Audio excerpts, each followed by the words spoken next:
Assalamualaikum adik-adik. Selamat datang di channel Nisrina Media. Di sini kita akan mendengarkan kisah-kisah Islami yang penuh teladan dan kebaikan. Yuk kita mulai. Baik adik-adik, kita kemarin sudah selesaikan buku ke-7. Sekarang kita ada di buku 8. Oh iya, sebelum kita lanjut ke buku 8, sebetulnya ada satu halaman yang tersisa adik-adik. Kita tuntaskan dulu ya. Nah, ini adik-adik tersayang. Terakhir kita kan sudah pada kisahnya Hindun dan Abu Sufyan. Sekarang adalah kisah menantu Rasulullah.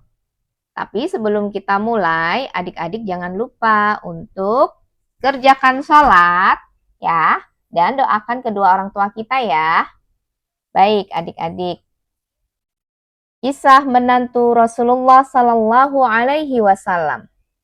Adik-adik tersayang, salah seorang tawanan perang Badar adalah Abul As bin Rabi. Ia adalah menantu Rasulullah Sallallahu Alaihi Wasallam karena ia menikahi putri beliau Zainab. Untuk menebus suaminya, Zainab mengirimkan seuntai kalung peninggalan ibunya kepada Rasulullah Sallallahu Alaihi Wasallam. Ketika melihat kalung milik Bunda Khadijah, Rasulullah Sallallahu Alaihi Wasallam amat terharu. Air mata pun menganak sungai di pipi beliau. Melihat duka Rasulullah Sallallahu Alaihi Wasallam, para sahabat setuju untuk membebaskan Abul As bin Rabi tanpa harus membayar tebusan. Rasulullah Sallallahu Alaihi Wasallam mengembalikan kalung Bunda Khadijah kepada Abul As dan meminta agar Abul As menceraikan Zainab. Menurut hukum Islam, seorang wanita mukmin memang tidak boleh menikahi laki-laki kafir. Abul As menyetujui permintaan itu. Ketika Abul As kembali ke Mekah, keluarganya berkata, "Biarlah engkau menceraikan istrimu itu, dan kami akan mencarikan bagimu gadis yang jauh lebih cantik daripadanya." Namun, Abul As amat mencintai Zainab sehingga ia berkata, "Di suku Quraisy tidak ada gadis yang dapat menandingi istriku." Setianya Abul As ya adik-adik tercinta. Tuh. Walau dihalang-halangi orang Quraisy, Abul As melepaskan Zainab ke Madinah. Di tengah jalan, beberapa orang Quraisy mengganggu unta Zainab sehingga putri Rasulullah Sallallahu Alaihi Wasallam yang sedang hamil itu jatuh. Saat itu, Zainab pun mengalami keguguran kandungan. Adik-adik tersayang, beberapa waktu kemudian Abul As pergi membawa barang dagangan Quraisy. Namun, saat tiba di Madinah, sebuah pasukan patroli Muslim memergokinya. Mereka pun menyita semua barang bawaan Abul As. Diam-diam berlindung dalam gelapnya malam, Abul As masuk ke Madinah dan meminta perlindungan kepada Zainab. Zainab pun melindunginya. Karena bekas suaminya ya adik-adik ya. Mengetahui hal itu, kaum muslimin mengembalikan barang-barang dagangan Abul As yang mereka sita. Abul As segera pulang ke Mekah dan mengembalikan semua barang itu. Kemudian berkata, "Masyarakat Quraisy, masih adakah dari kamu yang belum mengambil barangnya?" "Tidak ada," jawab mereka. "Engkau ternyata orang jujur dan murah hati." Seketika itu, Abul As pun masuk Islam dan kembali ke Madinah. Dengan bahagia, Rasulullah Sallallahu Alaihi Wasallam mengembalikan Zainab kepada Abul As sebagai seorang istri. Alhamdulillah, akhirnya mereka bertemu kembali adik-adik ya. Tuh. Lanjut, kita baca bersama yang ini ya. Hindun berusaha mencegah. Ketika Zainab bersiap-siap akan berangkat dari Mekah menuju Madinah, Hindun binti Utbah menemuinya dan berusaha mencegah kepergiannya. Zainab pun berpura-pura tidak akan berangkat. Zainab keluar Mekah diantar Kinanah menemui Zaid bin Harithah dan seorang sahabatnya. Mereka berdualah yang mengawal Zainab ke Madinah. Tuh, ya. Baik adik-adik, kita lanjutkan ke buku yang ke-8 ya. Ini buku ke-7 sudah habis. Ini buku ke-8, Perang Uhud ya. Bismillahirrahmanirrahim. Kaum munafik dan Yahudi gelisah. Adik-adik tersayang, sebenarnya sejak sebelum Perang Badar, orang-orang musyrik Yahudi dan golongan munafik yang tinggal di Madinah sudah merasa gelisah melihat Islam tumbuh menjadi kuat. Sebentar ya.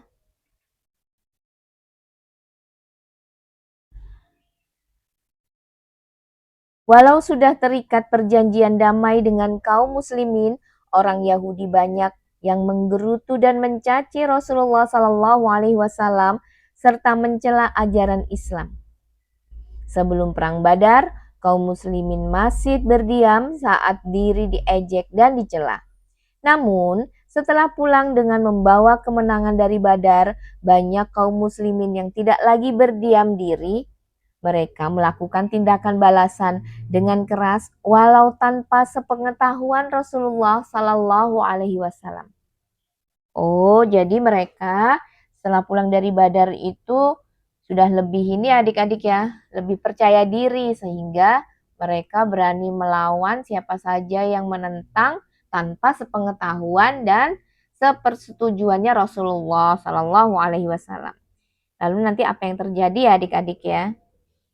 Salah seorang yang terus mengejek Islam dan Rasulullah Shallallahu Alaihi Wasallam adalah Abu Afaq. Orang ini terus membuat sajak-sajak yang isinya menyerang Rasulullah Shallallahu Alaihi Wasallam dan kaum muslimin.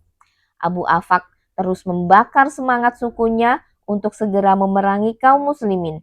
Sampai perang Badar telah selesai, ia terus menghasut ke sana dan kemari. Melihat itu, seorang sahabat bernama Salim bin Umair mendatangi Abu Afaq. Di rumahnya. Saat itu, malam berangin kencang. Salim menghunus pedang dan membunuh Abu Afaq yang sedang tidur.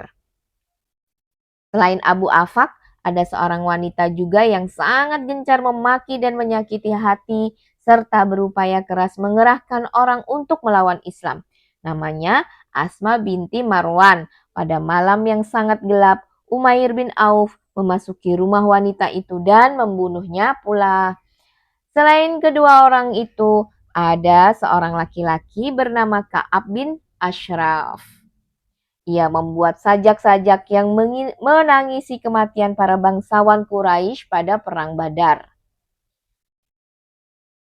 Bukan itu saja, setiap ada kesempatan, ia berusaha menggoda para muslimah. Melihat itu, sebagian kaum muslimin menjadi sangat marah. Dengan cerdik, mereka mendatangi Ka'ab dan mengajaknya bicara baik-baik. Ka'ab terus saja mengejek dan memaki Rasulullah Shallallahu Alaihi Wasallam. Maka pada malam harinya beberapa muslim mengajak Ka'ab keluar rumah dan menghantam orang itu dengan pedang sampai tewas.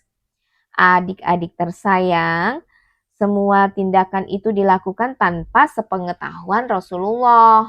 Nah, gitu ya adik-adik ya. Ketinggian akhlak beliau membuatnya tidak memilih jalan kekerasan. Kelak akan ada seorang wanita Yahudi yang berusaha meracuni beliau. Namun Rasulullah Shallallahu Alaihi Wasallam malah memaafkannya.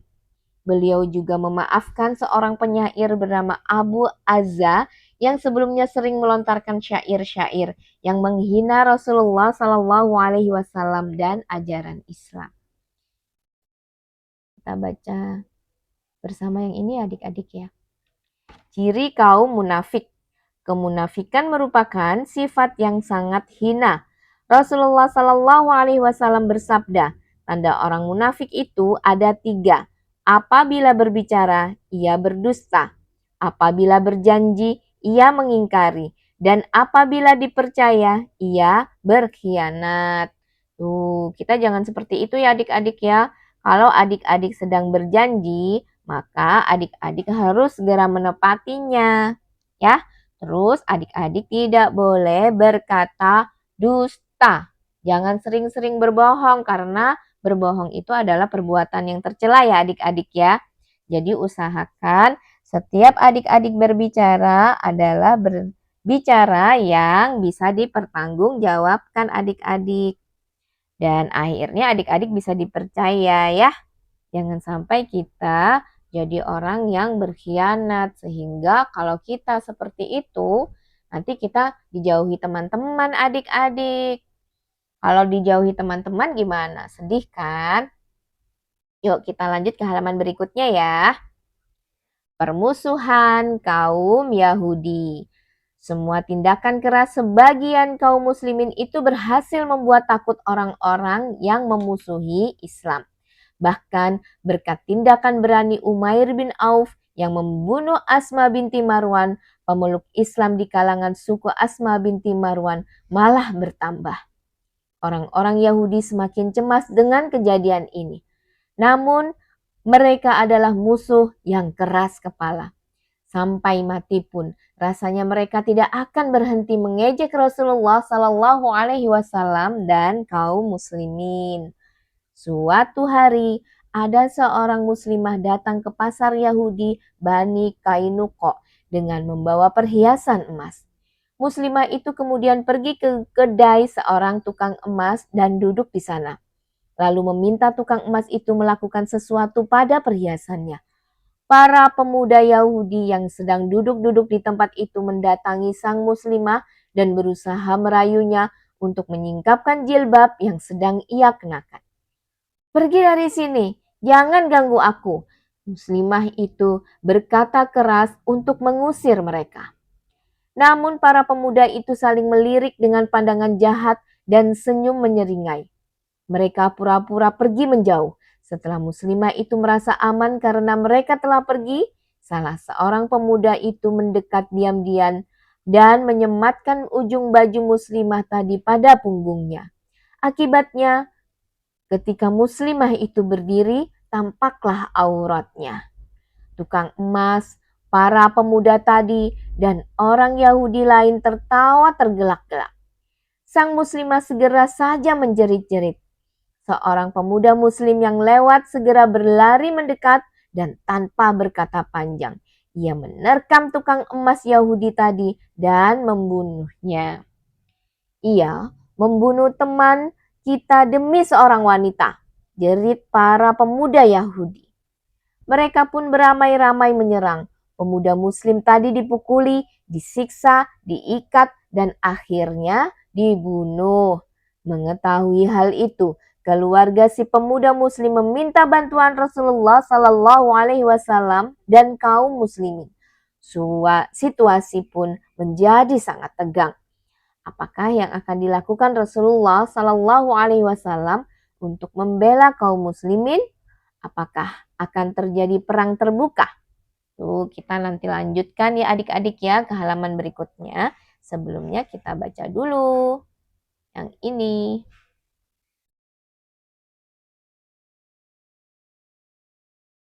Permusuhan kaum Yahudi. Kaum Yahudi tidak senang melihat kedudukan Nabi yang semakin kukuh.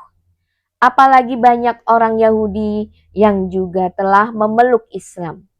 Orang Yahudi memusuhi Islam dengan berbagai cara, mulai dari berkata kasar, berpura-pura menjadi Islam, memburukkan nama Islam, dan mengadu domba sesama Muslim.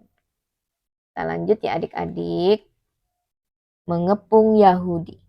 Rasulullah Sallallahu Alaihi Wasallam segera mendatangi para pemuka Yahudi Bani Kainuko. Beliau minta agar orang Yahudi berhenti mengganggu kaum muslimin dan menghormati perjanjian damai mereka. Jika tidak, orang Yahudi akan mengalami nasib seperti Quraisy. Namun, orang-orang Yahudi meremehkan peringatan Rasulullah Sallallahu Alaihi Wasallam ini. Dengan angkuh mereka menjawab, Muhammad, Jangan kau tertipu karena kau sudah berhadapan dengan suatu golongan yang tidak punya pengetahuan berperang sehingga engkau mendapat kesempatan mengalahkan mereka. Namun, jika kami sudah memerangi engkau, kau akan tahu bahwa kami inilah orang yang akan mengalahkanmu. Rasulullah Shallallahu Alaihi Wasallam kembali dengan wajah muram. Beliau tidak ingin berperang. Tetapi sikap Yahudi itu tidak memberikan pilihan lain. Jika kaum muslimin membiarkan mereka, wibawa kaum muslimin di hadapan penduduk jazirah Arab akan runtuh. Hal itu akan dimanfaatkan orang Quraisy untuk menjelek-jelekan kaum muslimin kepada ribuan telinga orang Arab di segala penjuru. Lalu Rasulullah Shallallahu Alaihi Wasallam pun memimpin kaum muslimin untuk mengepung rapat-rapat baik Kainuko di perkampungannya. Sedemikian rapatnya kepungan itu sehingga mungkin tidak ada seekor tikus pun yang dapat lolos. 15 hari kepungan membuat Bani Kainuko kehabisan makanan dan keberanian. Tidak ada jalan lain. Kita harus tunduk kepada undang-undang Muhammad dan menyerahkan diri kepada keputusannya, kata seorang pemuka Bani Kainuko.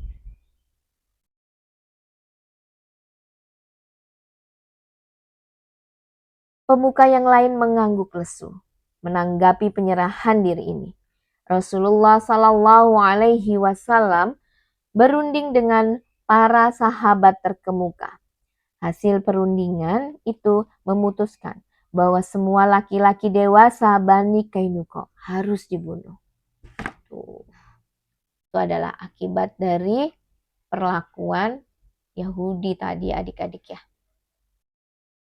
Adik-adik tersayang, keputusan ini wajar diambil mengingat jika Bani Kainuko dibiarkan, mereka pasti akan bekerja sama dengan semua musuh kaum muslimin untuk menggulung habis Rasulullah Shallallahu Alaihi Wasallam dan para sahabatnya. Baik, kita baca ini bersama-sama adik-adik. Abdullah bin Ubay dan Ubadah bin Samit. Abdullah bin Ubay dan Ubadah bin Samit memiliki hubungan yang baik dengan orang Yahudi. Hanya saja setelah pengkhianatan Yahudi kepada umat Islam, Abdullah bin Ubay mencoba membela Yahudi, sehingga Rasulullah Shallallahu Alaihi Wasallam marah. Sementara itu, Ubadah bin Samit langsung memutuskan hubungan dengan Yahudi dan memberikan kesetiaannya kepada Rasul. Abdullah bin Ubay ini adalah salah satu contoh orang yang berkhianat kepada Rasulullah adik-adik ya. Yuk kita lanjut. Yahudi Bani Kainuko terusir. Kemudian datanglah Abdullah bin Ubay bin Salul. Hatinya dijangkiti kebencian kepada kaum muslimin. Sebelumnya ia adalah pemimpin penduduk Madinah. Namun setelah Rasulullah Shallallahu Alaihi Wasallam datang, kedudukannya itu melemah.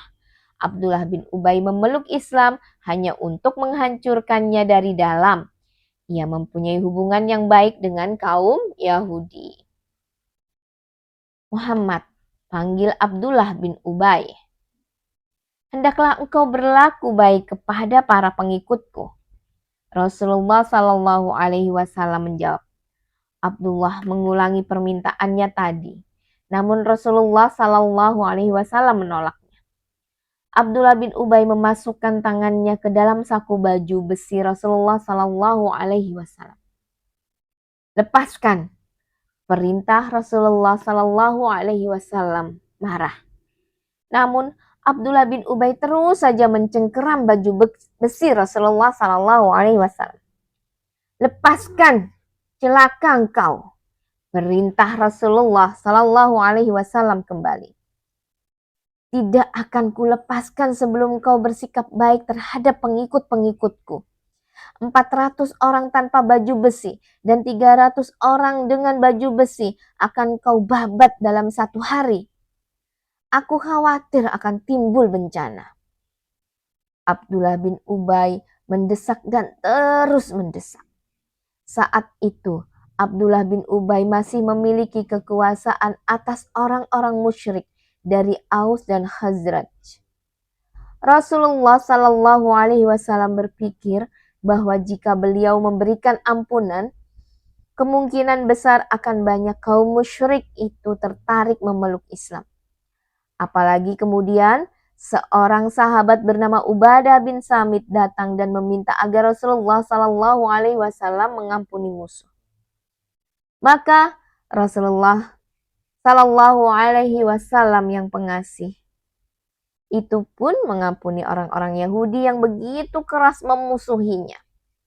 Namun orang-orang taklukan itu harus pergi selamanya dari Madinah dengan meninggalkan persenjataan dan alat pertukangan mereka. Orang-orang Yahudi dan Bani Kainuqa pergi ke utara menuju Adriat di perbatasan Syam.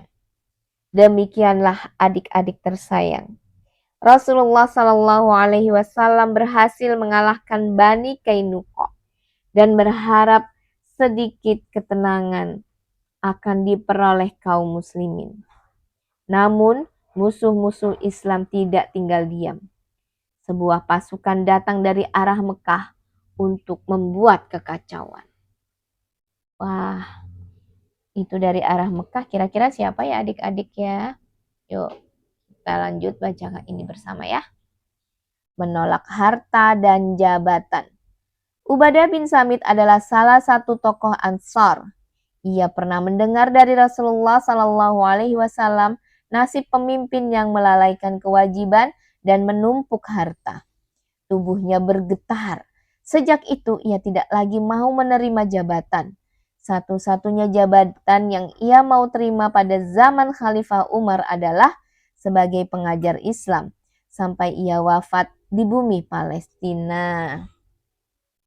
Alhamdulillah, Ubadah bin Samit. Lanjut ke halaman berikutnya. Apa ini adik-adik? Ayo. Kecuali syariah nakhlah. Apa itu? Ada 8 ghazawat. Patroli yang dipimpin Rasulullah Sallallahu Alaihi Wasallam. Dan 6 saraya, patroli yang dipimpin sahabat Rasulullah Sallallahu Alaihi Wasallam, yang dilakukan antara perang Badar dan perang Uhud. Tujuannya untuk memerhatikan gerakan pasukan Quraisy dan menghentikan kegiatan musuh di sekitar kota Madinah. Semua patroli itu kembali tanpa bertempur, kecuali Sariyah Nakhlah, di mana seorang musuh tewas. Yuk, kita lanjutkan ke halaman berikutnya. Pasukan Abu Sufyan. Abu Sufyan memimpin pasukan sebanyak 200 orang untuk berperang dengan Rasulullah Sallallahu Alaihi Wasallam. Abu Sufyan sudah tidak tahan lagi menanggung malu akibat kekalahan mereka di perang Badar. Ia ingin menunjukkan kepada orang-orang Arab bahwa Quraisy masih bersemangat dan mampu bertempur. Abu Sufyan dan pasukannya maju sampai ke sebuah tempat bernama Uraid di dekat Madinah. Saat itu hari masih pagi. Mereka memergoki 2 orang petani Ansar yang sedang pergi ke ladang. Maka tanpa ampun pasukan Quraisy membantai kedua petani itu, lalu membakar 2 buah rumah dan sebatang pohon kurma. Muhammad akan segera datang jika ia mengetahui peristiwa ini, seru seorang Quraisy dengan wajah pucat. Abu Sufyan menyadari jika mereka tetap berada di situ atau maju lebih dekat ke Madinah, hal itu akan berbahaya. Maka ia memberi perintah kepada pasukannya. Baiklah, anggap saja kita sudah memenuhi sumpah kita untuk memerangi Muhammad. Sekarang mundur ke Mekah. Dengan tergesa-gesa, pasukan pengacu itu mundur. Pasukan pengacau ya adik-adik ya. Pasukan pengacau itu mundur. Apa yang mereka takutkan ternyata benar.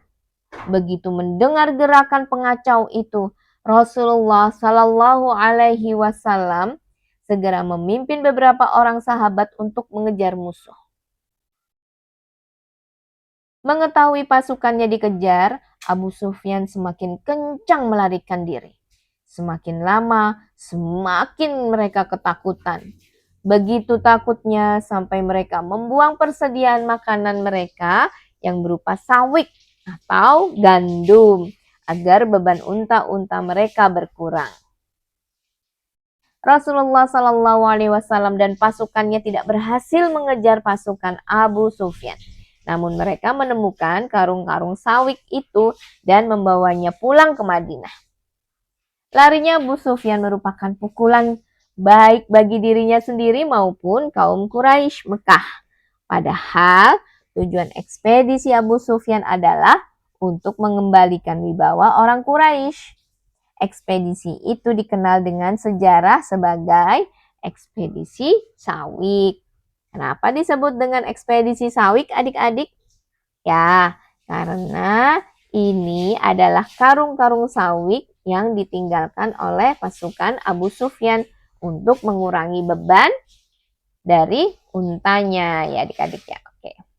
Sesudah peristiwa itu, orang-orang Arab semakin terbuka. Tadinya mereka menganggap kaum muslimin adalah kaum lemah yang meminta perlindungan di Madinah.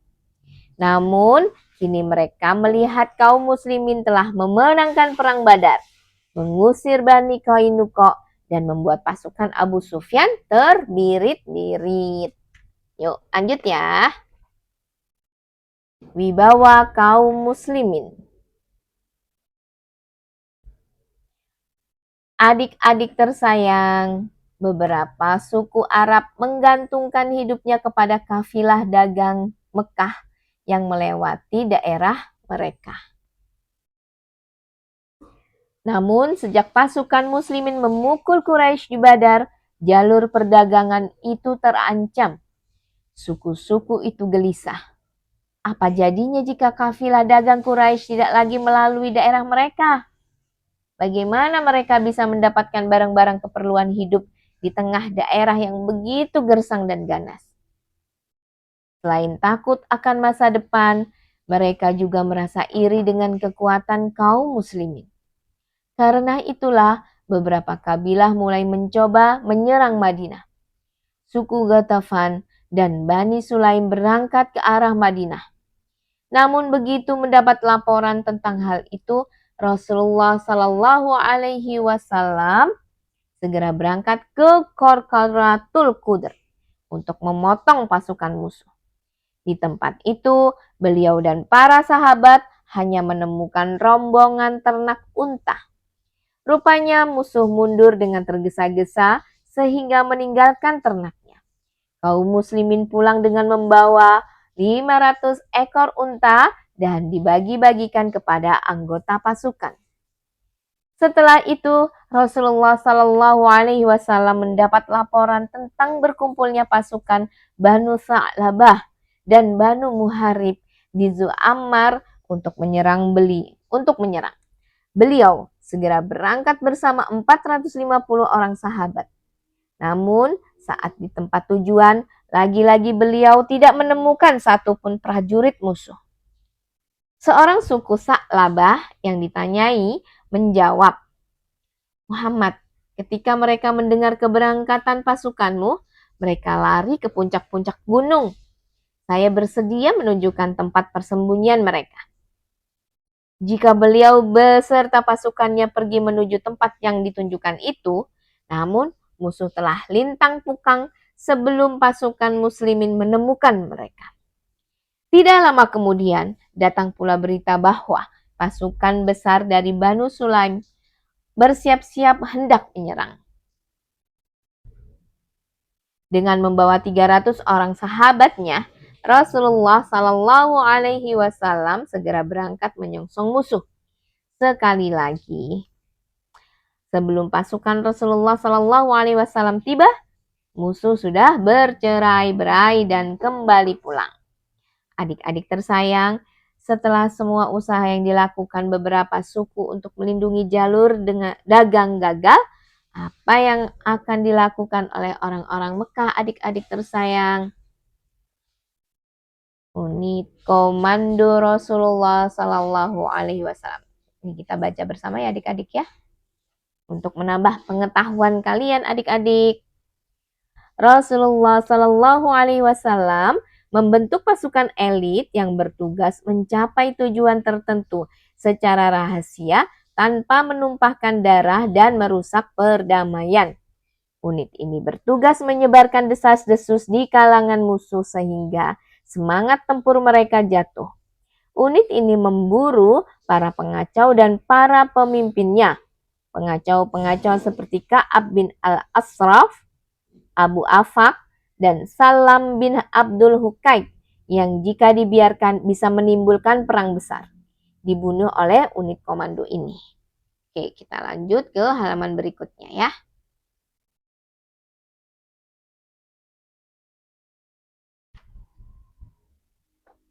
Merebut perdagangan Quraisy. Bencana, bencana, seru seorang pemuka Quraisy sambil memukulkan tangan ke dinding. Hidup Mekah dari perdagangan. Apabila jalan dagang kita tidak ada, ini adalah bahaya yang tidak akan pernah dialami oleh kota lain.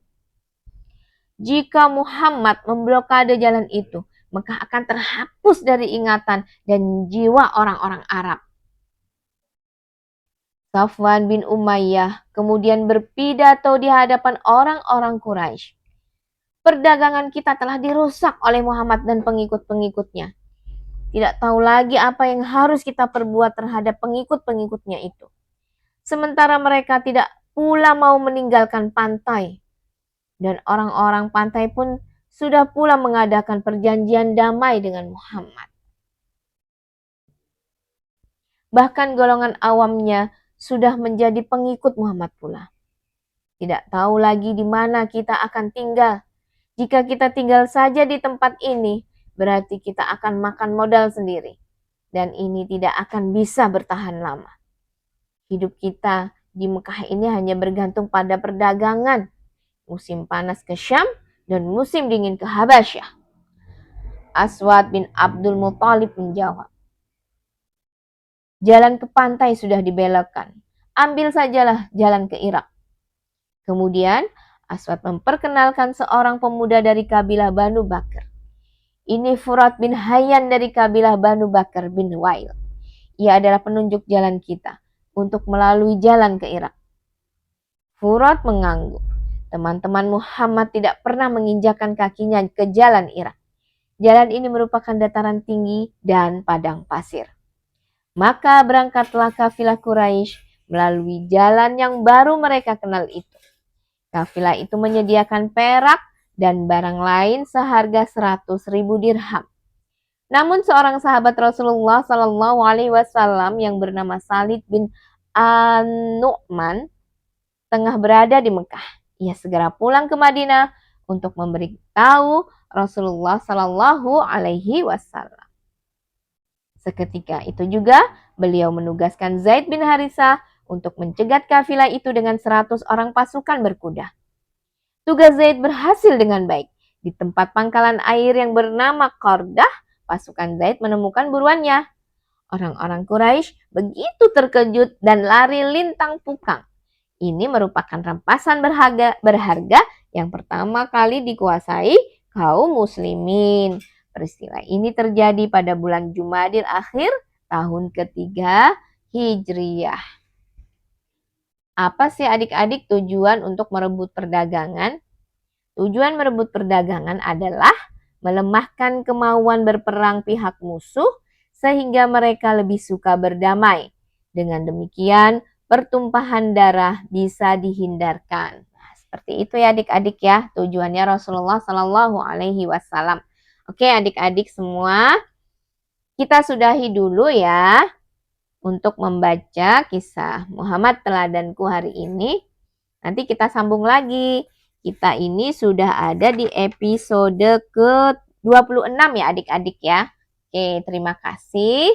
Adik-adik sudah mendengarkan dengan baik dan membaca buku Muhammad Teladanku bersama-sama dengan baik juga. Kalau video ini bermanfaat, Adik-adik bisa share ke teman-teman yang lain ya. Terima kasih. Wassalamualaikum warahmatullahi wabarakatuh.